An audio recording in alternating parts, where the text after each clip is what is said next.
He probably doesn't even remember me. So why should I carry that weight? She looked at me, eyes clear and calm. I'm not saying what he did was okay. It wasn't. But I'm choosing to let go of it so I can move forward. Does that make sense? I nodded, throat tight with emotion. It makes perfect sense, she smiled softly. Your father would have been proud of us, of how we handled this. Together. Yeah, I whispered. He would have. A few weeks later, Mom called me with exciting news. Her story had been picked up by a national organization fighting elder fraud. They wanted her to speak at a conference in Washington, D.C., to share her experience with lawmakers and advocates. Will you come with me? She asked. Of course, I said. The conference was overwhelming. Hundreds of people, all working to protect vulnerable populations from scams. When it was Mom's turn to speak, I sat in the front row, heart pounding.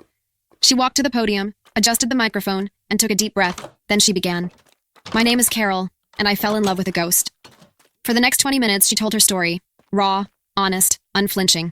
She talked about the grief that made her vulnerable, the loneliness that made her desperate, the manipulation that made her believe. She talked about the shame she felt, the money she lost, and the daughter who refused to give up on her.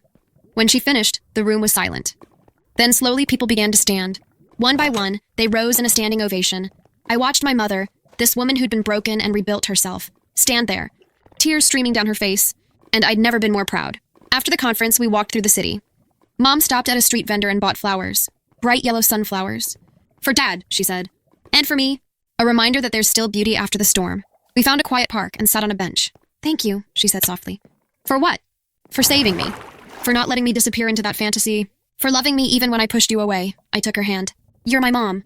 I'll always fight for you. She squeezed my fingers. I know. And that's what saved me. We sat there for a long time, watching people pass by. Couples, families, people alone. Do you think you'll ever date again? I asked carefully. She laughed. Maybe, someday, but not online. And not for a while. Right now, I'm learning to be happy on my own. And that's enough. She looked at me, eyes bright. You know what I've realized? I don't need someone to complete me. I was never incomplete. I was just lonely. And there's a difference.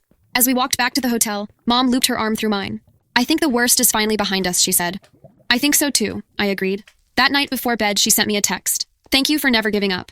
I love you more than words can say. I replied, I love you too, Mom. Always. The next morning, we flew home.